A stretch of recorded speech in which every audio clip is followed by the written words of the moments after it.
Hola, buenas noches, que el Señor les bendiga. Espero que hayan pasado un lindo y bendecido jueves y muchísimas gracias por conectarse a esta nueva transmisión de nuestro estudio bíblico Conociendo a Jesús por sus nombres. Hoy vamos a seguir estudiando, compartiendo acerca de la revelación de Jesús en el Apocalipsis. Pero antes de ello vamos a orar y le voy a pedir si me puede acompañar a orar. Padre bendito, te damos gracias, Señor, en el nombre precioso de Cristo Jesús por esta noche que tú nos permites reunirnos, Señor, por este medio para escudriñar tu bendita y maravillosa palabra, Señor. Y gracias, Padre, porque tú no te cansas de repetir las mismas cosas, Señor, que son para nuestro beneficio, Señor, para que queden firmemente establecidas en nuestro corazón, y no solo queden establecidas en nuestro corazón, sino que sean vida para cada uno de nosotros, Señor. En esta hora te pedimos que tu Espíritu Santo nos guíe a toda verdad, abra nuestros ojos, nuestros oídos, nuestro entendimiento, pero por sobre todo nuestro corazón, para que tu palabra quede sembrada en nosotros y produzca fruto y fruto en abundancia para la gloria de tu nombre. También te pedimos, Señor, que tu Espíritu Santo rompa con toda fortaleza, patrón de conducta, argumento y mentira que se esté oponiendo al conocimiento tuyo, Señor, y nos permita llevar todo pensamiento cautivo a la obediencia a ti, Señor, en el nombre precioso de Cristo Jesús. Amén y amén. Muy bien, mis amados, que el Señor les bendiga, que hayan tenido un lindo día, que tengan una linda noche. Muchísimas gracias por conectarse y antes de nuestro siguiente estudio acerca de los nombres de Jesús, es necesario hacer una observación. El libro de Apocalipsis es la culminación, es la revelación más grande de Jesús que vamos a encontrar en toda la Biblia. Y una de las cosas que sucede en el libro de Apocalipsis es que toma todas las revelaciones de Jesús en el Antiguo Testamento, en los Evangelios y en las epístolas, y las vuelve a repetirnos, las vuelve a enseñar, y además la revelación final de él, que es como el juez justo. Pero hay una cosa importante en esto, de que el Señor tome de nuevo, de que en el libro de Apocalipsis esté la revelación, la suma de todas las revelaciones de Jesús. En primer lugar, recordemos que la palabra de Dios dice que Jehová nuestro Dios uno es, en Deuteronomio capítulo 6, versículo 4, y eso tiene dos significados. La primera es que es uno solo en cuanto a la Trinidad, es decir, Dios es uno, pero son tres personas diferentes, Padre, Hijo y Espíritu Santo. Pero aparte de ello, también nuestro Dios es uno en cuanto a que todas sus cualidades y todas sus características están integradas y operan simultáneamente en todas sus acciones. El que Jesús sea nuestro Salvador o sea nuestro Señor no debe verse aislado de las otras facetas de Jesús, como juez justo, como Rey de Reyes, como Señor de Señores, como el juez que nos juzgará en el tribunal de Cristo, y también juzgará a los no creyentes en el juicio del trono blanco. Necesitamos comprender todas las facetas, todas las dimensiones, todas las cualidades y características de Jesús, porque Él es uno, todas sus cualidades. Él no es solo Salvador, Él es Salvador, es Señor, es juez. Cuando Él salva, también está funcionando como Señor, como juez, y como Rey de Reyes, como Señor de Señores, como el primogénito de toda la creación, como la vid, como el camino, la verdad y la vida. Es decir, todo va, todas las cualidades de Jesús operan juntas en todos los actos de Jesús. Ninguna faceta de Jesús es más importante que las otras. Todas las facetas de Él son igualmente importantes, y todas forman parte de la revelación completa, total de Jesús, y todas están integradas con la misma importancia en la persona de Jesús. Además, todas las facetas se interrelacionan y actúan unas con otras, y cada faceta de la revelación de Jesús necesita completarse con las otras para tener la idea, la revelación, el concepto y la relación completa de Jesús.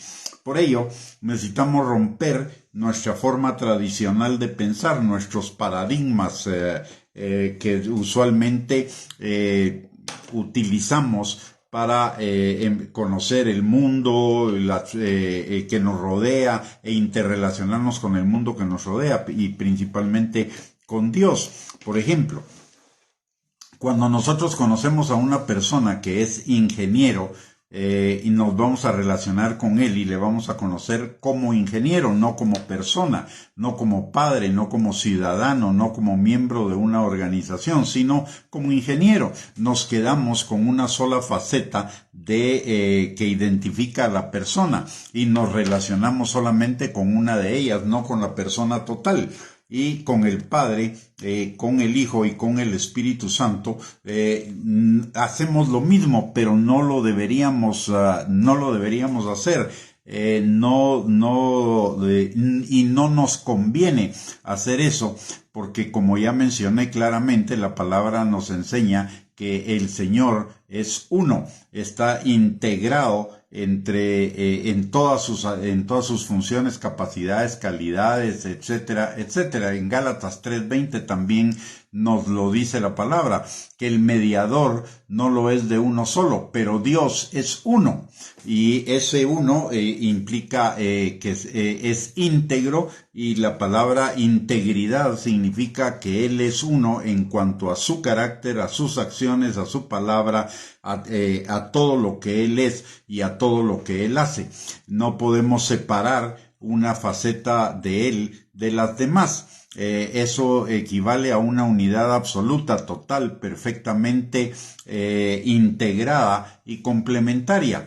Cuando solo conocemos una faceta de Dios, pero no las demás, no le conocemos realmente, y por lo mismo no vamos a tener acceso a ser bendecido por esas otras facetas. Por ejemplo, la gente que se queda con Jesús como Salvador, no disfruta de la bendición de que Él sea su Señor, no disfruta de la bendición de que Él sea el camino, la verdad y la vida, no disfruta de la bendición de que Él sea la vid verdadera y nosotros los pámpanos, de que Él vino a destruir las obras del diablo, de que mayor es el que está en nosotros que el que está en el mundo, etcétera. Si no conocemos todas las facetas de Jesús, nos perdemos mucho de su acción, y por un lado, y por el otro lado vamos a tener una imagen distorsionada de Dios, y es parte de lo que el diablo usa para engañarnos y robarnos, destruirnos, matarnos nuestra relación con Dios y privarnos de la plenitud de vida que tenemos en Él.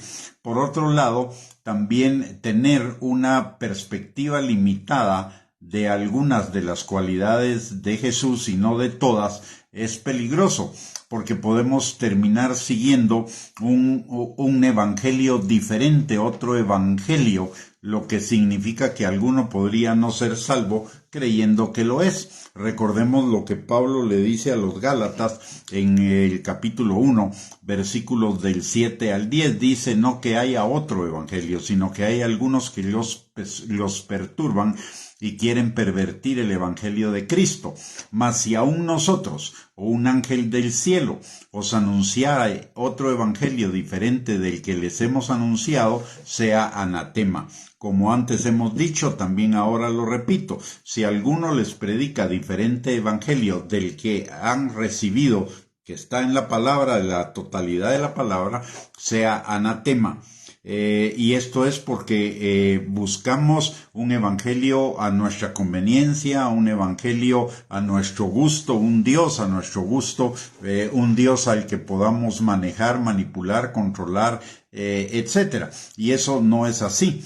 En el Evangelio encontramos un Dios que no se deja manipular, que no se deja controlar, un Dios que es soberano, un Dios que es nuestro Señor, un Dios que requiere de nuestra obediencia, etcétera.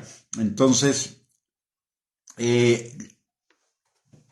por eso, a lo largo de toda la Biblia y en las diferentes facetas o en las diferentes etapas de la revelación de Jesús que hemos visto en el Antiguo Testamento, en el Nuevo Testamento, en los Evangelios, en las epístolas y ahora en el libro de Apocalipsis, algunas de esas funciones o algunas de esas características o algunas de esas facetas o de esas revelaciones se repiten, pero es para que tengamos el panorama completo y cada vez una mayor profundidad de lo que cada una de esas facetas de Jesús significa. El día de hoy vamos a hablar nuevamente de lo que es la función de Jesús como el Salvador y las implicaciones para nuestra vida, que van más allá del perdón de pecados y de la vida eterna.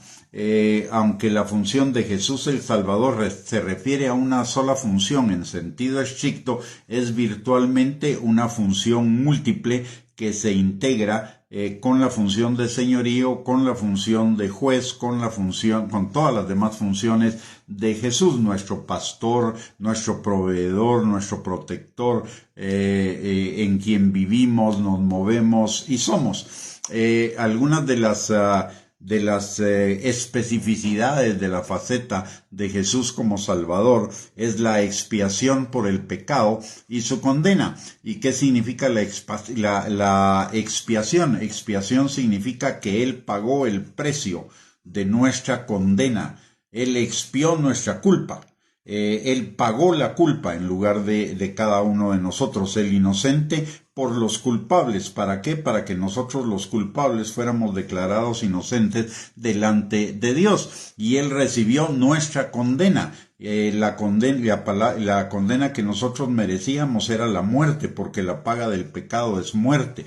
Por eso Cristo murió por nosotros sin ser pecador, y Dios cargó en Él el pecado de todos nosotros para que Él expiara, para que Él pagara nuestra culpa, de tal manera que usted y yo fuéramos declarados inocentes y pudiéramos tener acceso a todo lo que significa el amor, la bondad, la misericordia de Dios como hijos amados de Él. Por el otro lado, también Jesús viene a establecer la verdad, de forma que esa verdad venza la ignorancia y el error humano para que no vuelva a la vida pecaminosa. En Juan capítulo 8, versículo 31 al 32, la palabra de Dios dice que conoceremos la verdad y la verdad nos hará libres, y la verdad es Cristo. Cristo vino Cristo encarnó la verdad es la palabra, y Cristo encarnó la palabra, de tal manera que a través de su ejemplo veamos una aplicación práctica de la palabra, y esa palabra sea nuestra verdad, y nuestra verdad de vida, y esa verdad de vida nos liberte. Por el otro lado, Jesús y la función de Salvador también implica la fortaleza espiritual que nos ayuda en nuestra lucha contra el pecado, contra la concupiscencia, o sea, las pasiones de la carne, y la oscuridad, para alcanzar la plenitud de la vida en Cristo. Recordemos que Juan capítulo 14, versículo 15 al 16, nos recuerda, y aquí se complementa con la función de señorío, que si le amamos a Él, guardaremos sus mandamientos, y Él nos dará al Espíritu Santo para que nos ayude a guardar esos mandamientos, para que podamos tener esa vida plena, esa vida abundante que Él compró para cada uno de nosotros en la cruz del Calvario. Y esa verdad si la palabra de Dios es la verdad, y la verdad vital, la verdad que necesitamos para vivir, esa verdad usted y yo necesitamos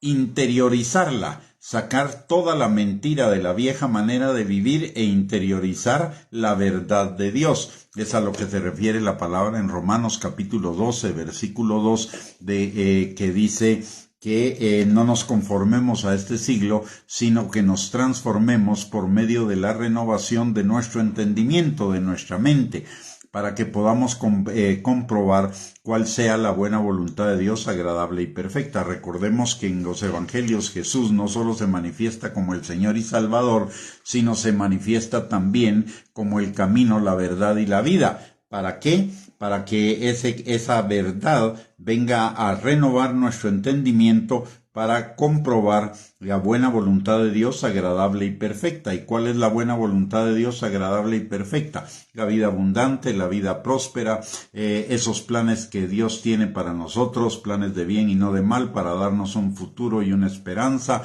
llevando nuestra vida como la luz de la aurora en aumento y perfeccionándonos cada día hasta el día de Jesucristo. No nos cabe ninguna duda, por lo que enseña la palabra de Dios y es nuestra experiencia práctica de vida, que Jesús cumplió esas tres funciones involucradas en su función de Salvador, como el Cordero de Dios, pagando el precio de nuestros pecados, y como sumo sacerdote, presentando su sangre delante del Señor para el perdón de nuestros pecados. Número 1. Es decir, cumplió la función expiatoria. Número 2, como maestro. Él vino como maestro también a establecer el reino de la verdad, y como rey, y nos dotó a cada uno de nosotros del poder necesario para ser sus discípulos y mantenernos libres de la esclavitud del pecado y de sus consecuencias.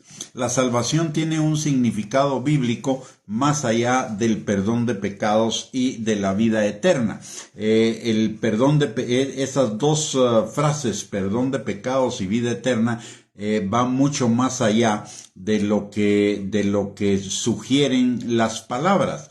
Y ese más allá lo encontramos en las diferentes facetas de la revelación de Cristo, lo que implica el perdón de pecados y lo que implica el que tengamos vida eterna, va mucho más allá de solo esas frases, y todo eso está revelado en las diferentes facetas de Jesús, que nos muestran la palabra de Dios. La salvación, de acuerdo a lo que nos enseña la palabra, tiene dos connotaciones. Una en sentido estricto, que es la salvación de nuestros pecados, y otra derivada de esta, que es en sentido amplio, la liberación no solo del pecado, sino de todas sus raíces y consecuencias.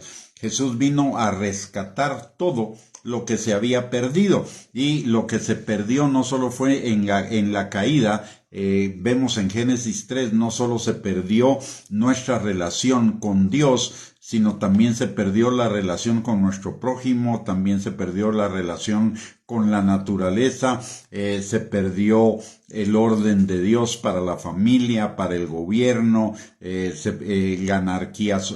apareció la anarquía social, la enfermedad, el dolor, el rechazo, en fin, una serie de cosas que Jesús vino a rescatar, a restaurar las consecuencias de ello. Por eso la palabra dice en Efesios capítulo 4, en Lucas capítulo 4, versículo 18 al 19, que Jesús, la unción del Señor está sobre él para sanar, para liberar y para restaurar. En primer lugar, el Señor nos libera de todo el dolor, de toda la ansiedad, de todas las emociones negativas que puedan haber en nuestro ser interior como resultado de la vieja manera de vivir.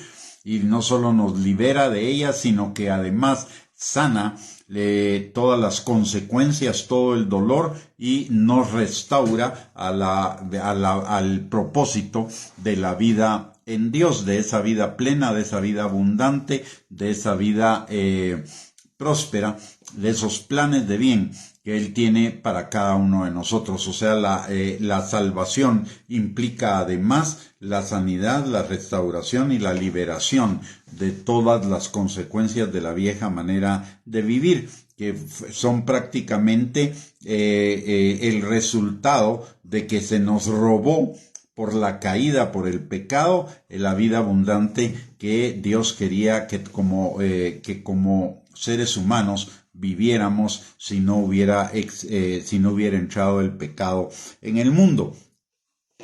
Entonces, cuando Cristo nos salva del pecado, no solo nos libera del pecado en sí, sino de todas sus consecuencias, sus ramificaciones, de todas sus raíces, y por eso, como resultado de la salvación, viene lo que la palabra de Dios nos enseña, que Jesús vino a salvar al mundo. No solo vino a salvar a las personas, la palabra en Juan 3:16 es mundo, y esa palabra significa cosmos, y cosmos significa toda la creación, no solo a las personas. Si solo hubiera venido a salvar a las personas, en lugar de cosmos, la palabra debería ser etnos. Por el otro lado, también Colosenses capítulo 1, versículo 18 al 20, nos enseña que Jesús hizo la paz de todas las cosas, tanto las que están en el cielo como las que están en la tierra, mediante la sangre de su cruz, mediante su muerte. Y la creación, por ello la creación misma está esperando la manifestación de los hijos de Dios, para ser libertada de la cautividad, de la corrupción a la que fue sometida por el pecado humano. De ahí el mandato que Dios nos da de ir y hacer discípulos a las naciones, no solo en las naciones, sino a las naciones, a transformar naciones, para que el modelo de Dios sea restaurado en la vida humana, en la vida de toda su creación. Y esto comienza con nosotros, luego se perfecciona en el milenio y alcanzará la plenitud de la perfección en la eternidad, cuando el Señor haga cielos nuevos y tierra nueva. Pero nosotros somos llamados, y ahí vemos una implicación de la salvación. La salvación no solo implica el perdón de pecados, no solo implica que tenemos nuestro pasaporte a la vida eterna, sino implica una transformación, comenzando por nuestro ser y expandiéndose a todo lo que nos rodea, a todo nuestro medio ambiente. Por eso la palabra dice que somos luz, que somos sal, que somos ministros de un nuevo pacto, ministros de la reconciliación, embajadores de Cristo, discipuladores, etcétera. La salvación va mucho más allá del perdón de pecados y de la vida eterna. La salvación implica una transformación integral de cada ser humano, y a través de la suma de la transformación de todos los seres humanos, la transformación de nuestras naciones, de nuestras comunidades, de nuestro mundo. La salvación, por lo tanto, significa la liberación del pecado y de todas sus consecuencias. Esto es el perdón de pecados que son quitados y limpiados, el nuevo nacimiento, que es la liberación de la esclavitud del pecado, el empoderamiento para hacer frente a la tentación y todo ataque del diablo, el envío del Espíritu Santo a vivir en nosotros, el Espíritu Santo que nos enseña y nos recuerda la palabra de Dios para que la pongamos por obra, para conocer la verdad y para que esa verdad nos liberte, y el Espíritu Santo también que nos empodera para hacer morir las obras de la carne y nos va transformando de gloria en gloria en la imagen de Cristo, que es la restauración de la imagen de Dios en nosotros, porque Cristo es la imagen de Dios. Y recordemos que en Génesis 1, 26 y 27 la palabra nos recuerda que usted y yo fuimos hechos originalmente a la imagen y semejanza de Dios, que fue corrompida por el pecado. La función del Espíritu Santo ahora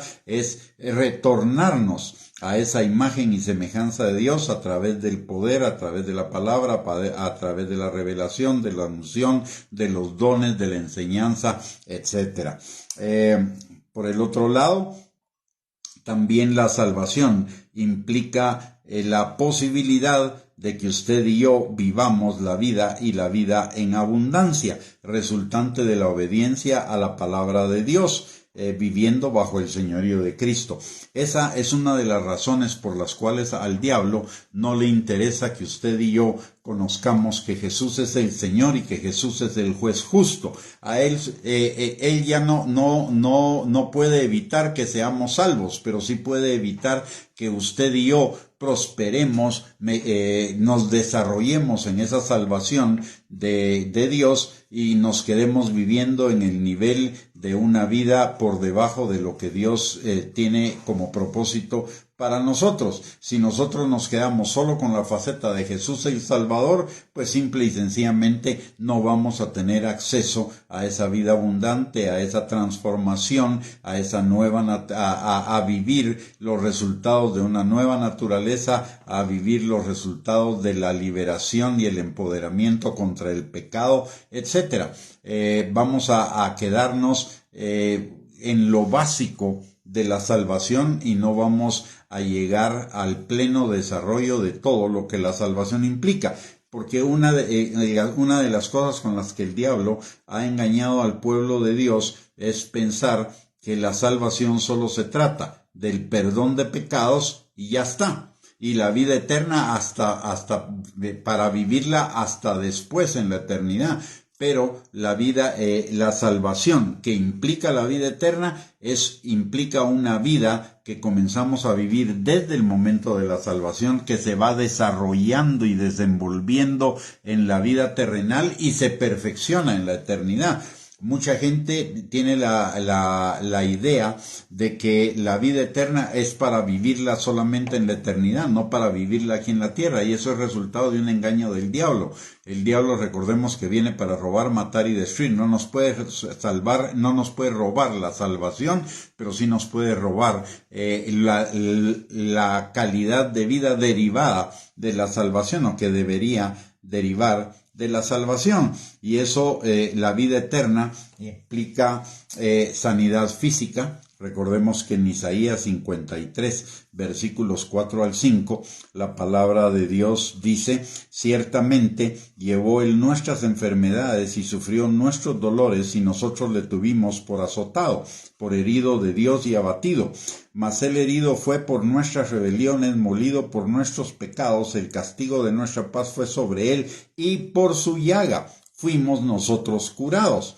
En Mateo capítulo 8, versículo 17, dice de Jesús: para que se cumpliera lo dicho por el profeta Isaías cuando dijo: él mismo tomó nuestras enfermedades y llevó nuestros dolores. Y en Primera de Pedro capítulo 2, versículo 24, dice: quien llevó él mismo nuestros pecados en su cuerpo sobre el madero, para que nosotros, estando muertos a los pecados, vivamos a la justicia, y por cuya herida fuisteis sanados. O sea, junto con la salvación está el beneficio de la sanidad. Junto con el perdón de pecados viene la sanidad física. Por el otro lado, como ya hablamos de hace un rato, en cuanto a Lucas capítulo 4, versículo 18 al 19, la salvación también implica la restauración, es decir, la sanidad emocional y la libertad, la sanidad espiritual de nuestro ser interior. O sea, la sanidad, la restauración y la liberación de nuestro ser interior para hacer todo aquello que Dios lo diseñó para hacer en su plan original. Por el otro lado, salvación también implica el que el Señor supla todas nuestras necesidades conforme a sus riquezas en gloria y un poquito más, como dice Filipenses 4:19, y también 2 de Corintios capítulo 8, versículo 9, dice: porque ya conocéis la gracia de nuestro Señor Jesucristo, que por amor a vosotros se hizo pobre, siendo rico, para que vosotros con su pobreza fueseis enriquecidos. Ahora, no malinterpretemos este versículo, no quiere decir que todos vamos a ser riquísimos y millonarios, significa que todos vamos a tener lo más allá, un poco más allá de lo necesario que requerimos para vivir.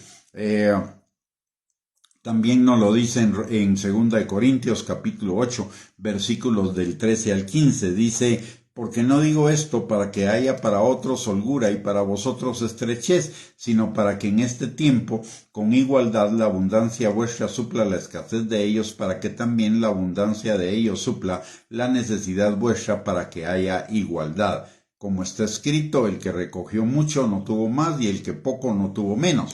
Y esto es, el Señor da semilla al que siembra y pan al que come, semilla para sembrar, para bendecir a otros, y además el pan para comer, es decir, lo que suple nuestras necesidades. No es para que nos hagamos millonarios, no es para que atesoremos cosas materiales aquí en la tierra. Recordemos que la palabra en Mateo capítulo 6, versículos del 19 al 21, nos dice que no hagamos tesoros aquí en la tierra, donde el orín y los ladrones minan y hurtan, sino que hagamos tesoros en el cielo, que nuestros tesoros los traslademos al cielo. ¿Y cómo trasladamos esos tesoros al cielo?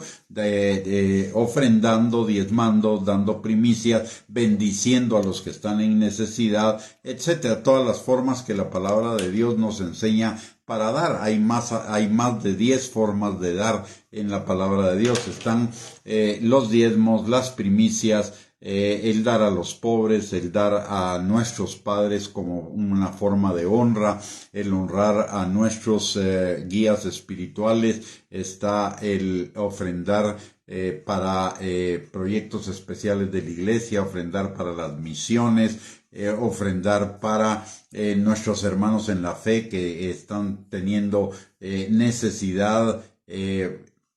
Por lo menos ahí vimos unas 8 a 10 formas de trasladar las riquezas que Dios nos da a esos extras que Dios nos da al cielo, porque de aquí no nos vamos a llevar absolutamente nada. De aquí no nos vamos a llevar el carro que hayamos comprado, la casa que hayamos comprado, las inversiones que hayamos hecho, las cuentas de ahorros o las cuentas de cheques que hubiéramos llenado de dinero. Aquí, nos vamos a ir tal como venimos, pero sí tenemos la posibilidad de que todas esas cosas materiales, toda esa riqueza, la traslademos al reino de los cielos para vivir de sus frutos en la eternidad.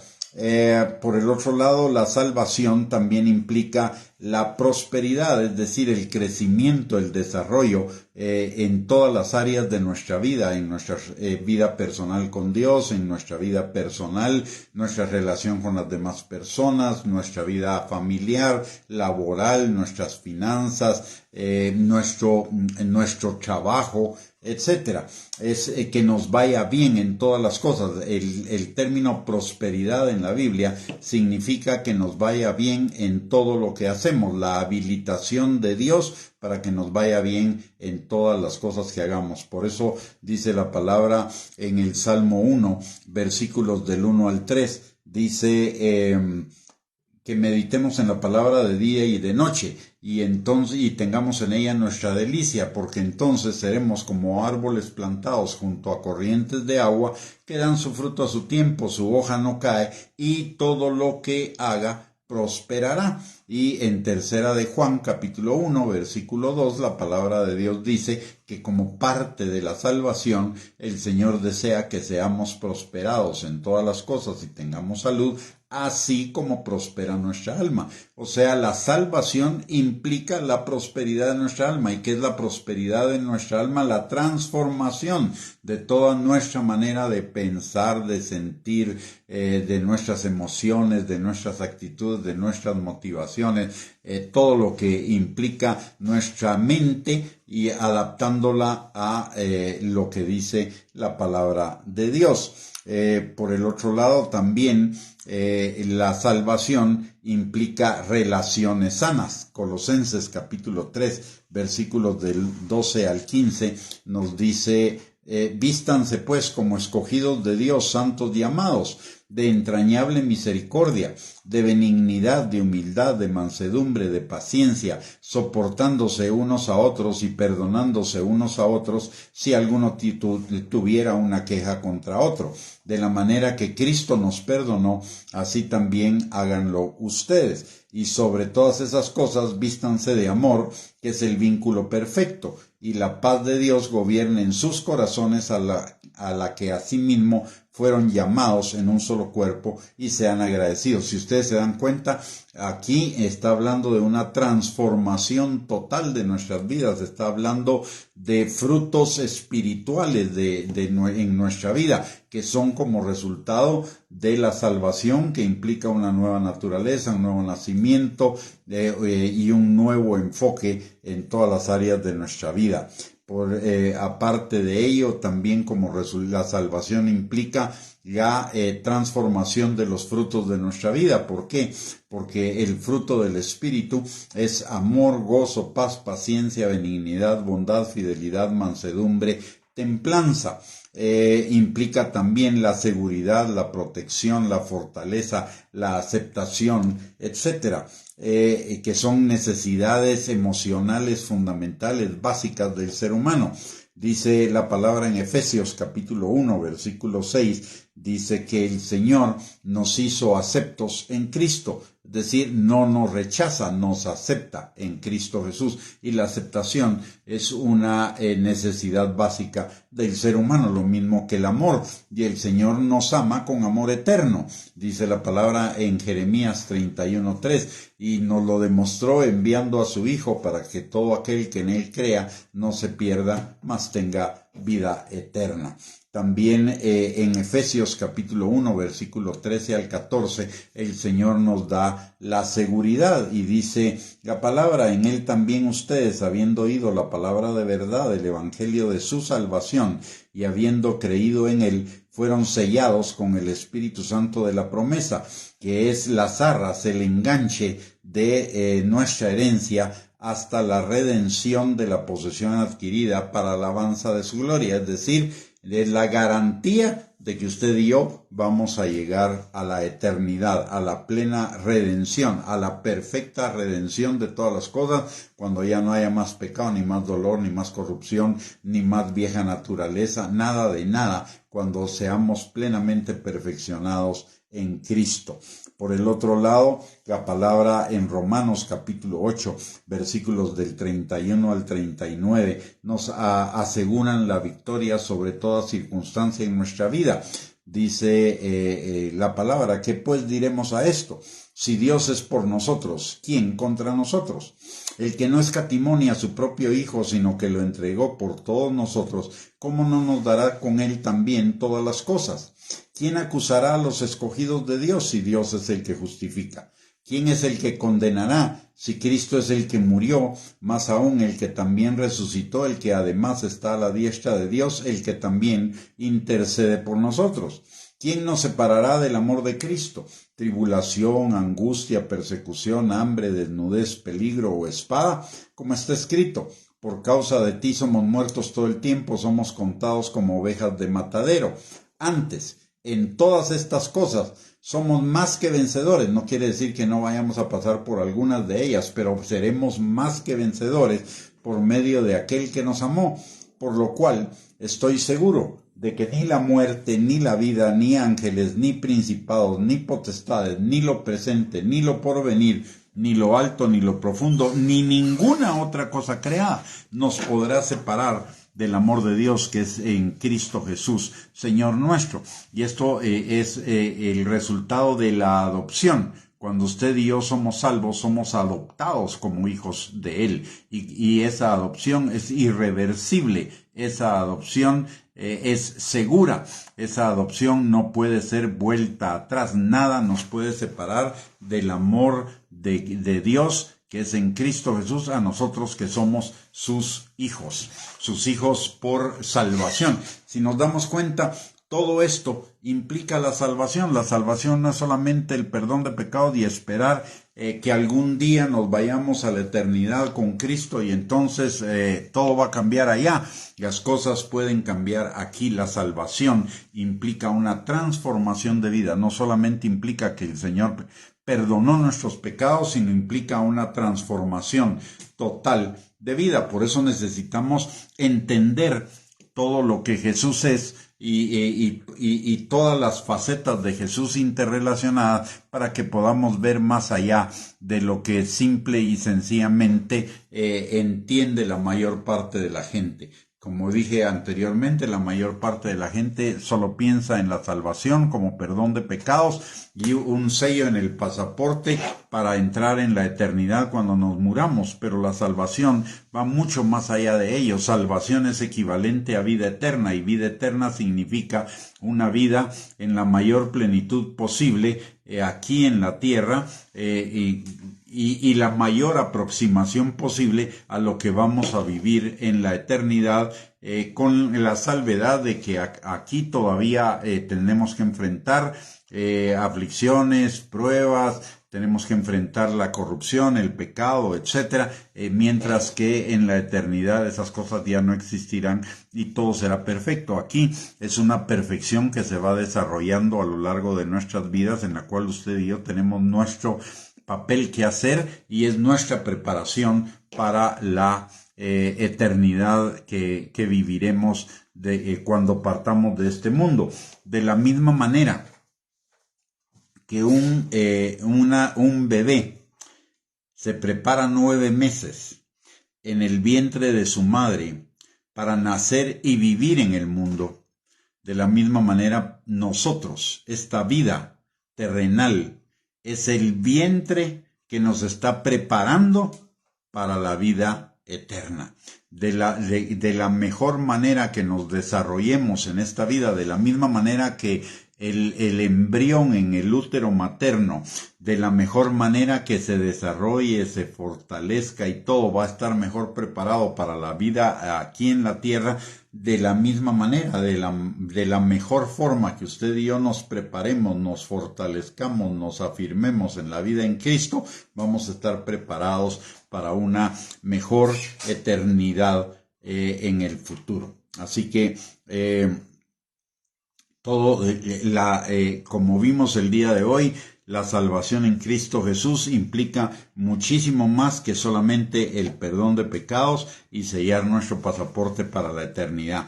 Implica una transformación de vida tendiente a que usted y yo vivamos una vida plena, una vida abundante, una vida bendecida en Cristo, una vida en prosperidad, una vida en victoria en todas las áreas que implica nuestra vida. Muchas gracias, mi hermana Regina, por su comentario. Bendito sea Dios, gloria a Dios por esa comparación. Y muy bien, mis hermanos, hemos llegado de esta manera al final de esta transmisión, de esta enseñanza. Hoy es jueves, es el último día de estudios bíblicos de la semana, pero desde ya les invitamos para que el próximo martes volvamos a reunirnos por este medio a esta hora, a las 7 de la noche, para seguir con nuestro estudio de la revelación de Jesucristo. Todavía tenemos varios estudios más al respecto que queremos compartir para tener una visión mucho más amplia de lo que es el Señor Jesucristo y de lo que Él ha hecho, hace y hará por cada uno de nosotros en nuestras vidas. Así que desde ya les invitamos para el próximo martes a las 7 de la noche, pero también, como todos los jueves, quiero hacerle un recordatorio. Es importante, son importantes estos estudios a través de redes, sí, definitivamente sí, pero también la palabra de Dios nos dice que no dejemos de congregarnos. Estamos a punto de entrar en el fin de semana y el fin de semana es un tiempo para que le dediquemos al Señor. Recordemos que la palabra de Dios dice que no dejemos de congregarnos, principalmente en este tiempo que vemos que el día malo se está acercando por un lado, y por el otro lado recordemos también lo que dice el Salmo 133, que miremos cuán bueno y cuán delicioso es habitar los hermanos juntos y en armonía, porque ahí envía Dios bendición y vida eterna. Si no nos congregamos, nos estamos perdiendo un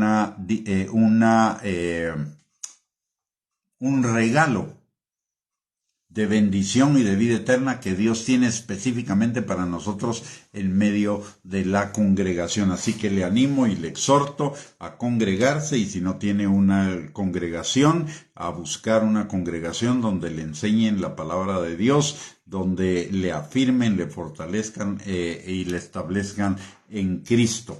Y si usted vive en la ciudad de Guatemala, le invitamos, y no tiene congregación, le invitamos a que se congregue con nosotros el domingo a las 10:30 de la mañana en la sala número 7 de Cinépolis, en el centro comercial Oakland Mall.